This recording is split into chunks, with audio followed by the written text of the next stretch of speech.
Salam, selamat pagi. Bertemu kembali dalam Embun Surgawi Keluarga IBJ. Bapak Ibu Saudara yang saya kasih dalam Tuhan Yesus Kristus, sebelum kita menikmati firman Tuhan, kita akan berdoa terlebih dahulu. Bapak Surgawi, kami mengucap syukur betapa besar kasih anugerah yang Tuhan berikan pada hari ini. Kami dibekali dengan kesehatan, kami meyakini pengharapan di dalam Tuhan, kami dikawal, dilindungi, dan ditolong Tuhan.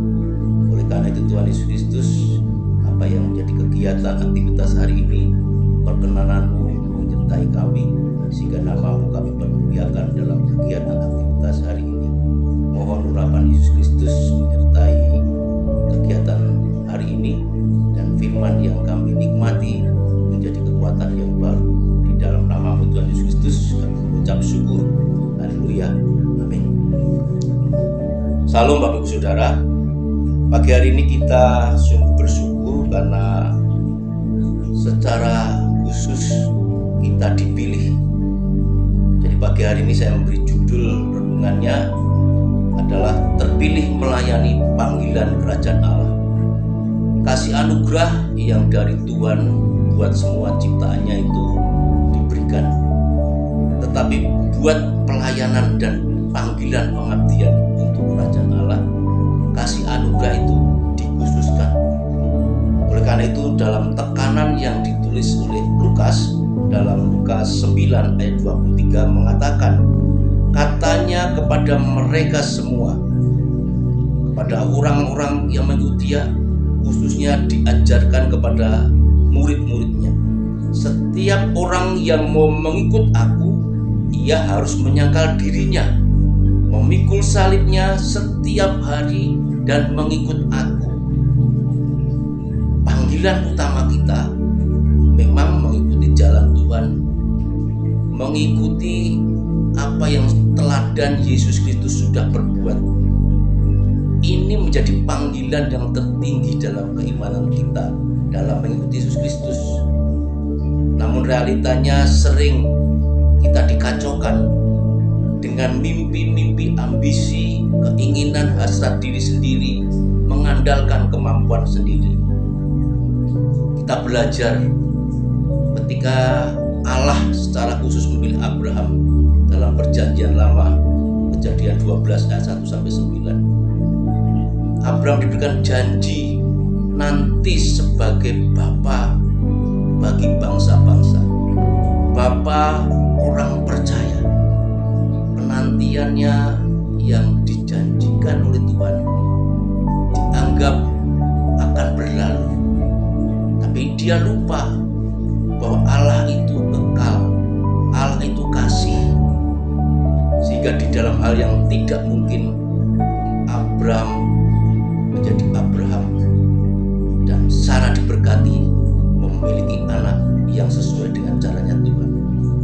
Demikian pula kasih anugerah yang khusus ketika kita melihat tokoh Saulus menjadi Paulus, musuh menjadi mitra yang luar biasa. Itulah kasih anugerah yang dikhususkan. Sesuatu buat Allah memang tidak mungkin, sesuatu buat Allah itu menjadi mungkin. Dan itu kita perlu proses, kita perlu hati yang siap diprospek oleh Tuhan, sehingga kita berprogres sebagai orang-orang pilihan Tuhan, sebagai pelaku pelayan kerajaan Allah, sehingga progres yang dialami Paulus dalam suratnya di Efesus pasal 4 ayat 11 dan 12, dia memberikan pengenalan imannya kepada pribadi Yesus Kristus yang mengubahkan itu, bahwa ingin membagikan pengalaman imannya itu buat jemaat di Efesus, bahwa kita adalah kesatuan keluarga Kristen. Dia ingin membuat peranannya untuk membangun kesatuan sebagai tubuh Kristus. Dan di dalam perjuangan imannya, dia terus maju, mengarahkan, bahkan berlari-lari pada panggilan surgawi. tercatat di dalam Filipi 3 ayat 13 sampai 14. Kasih anugerah yang khusus, terpilih melayani panggilan kerajaan Allah, itu dibutuhkan hati yang mau diprospek Tuhan secara pribadi, sehingga kita tidak gentar, tetap maju, tetap menjadi bagian tubuhnya Kristus. Oleh sebab itu, kita pasti akan menemukan dan kita akan belajar untuk menghidupi panggilannya. Dikhususkan, diperlukan sikap hati untuk secara istimewa kita punya relasi dengan Tuhan lewat berdoa. Seperti yang dialami murid-murid ketika Yesus Kristus sudah naik ke surga. Kisah Para Rasul 1 mencatat dalam ayat 12 sampai 14, murid-murid bertekun bersehati dalam doanya bersama-sama. Sungguh ketika kita sudah dipilih Tuhan, kita harus punya relasi dengan Tuhan secara pribadi dan berrelasi dengan saudara-saudara seiman di dalam persekutuan, di dalam doa, di dalam penyembahan. Dan respon juga yang dialami atas proses progresnya Petrus tercatat di dalam 2 Petrus 1 ayat 15-17. Dia terus berusaha maju, imannya tidak gentar. Dan Petrus yang pernah menyangkal Yesus Kristus tidak percuma ketika dia diprospek Tuhan. Dia menaikkan levelnya untuk tidak hanya beriman, tapi terus dia tumbuhkan dalam kebajikan. Kebajikan itu ditambahkan oleh pengetahuan yang benar dalam Yesus Kristus. Dan dalam pengetahuan Yesus Kristus itulah Petrus mengajari untuk memiliki penguasaan diri, memiliki ketekunan, dan ketekunan itu berbuah untuk melakukan kasih, baik dikhususkan kepada saudara seiman dan kepada semua orang. Kita patut bersyukur kalau kita sudah dipilih.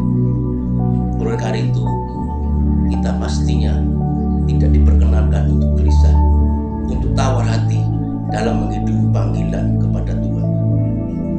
Taat dan respon yang positif yang diajarkan kepada para mentor kita, para guru kita, orang-orang yang punya keteladanan besar, dijadikan panduan untuk kita membangun rohani kita dalam komunitas kita.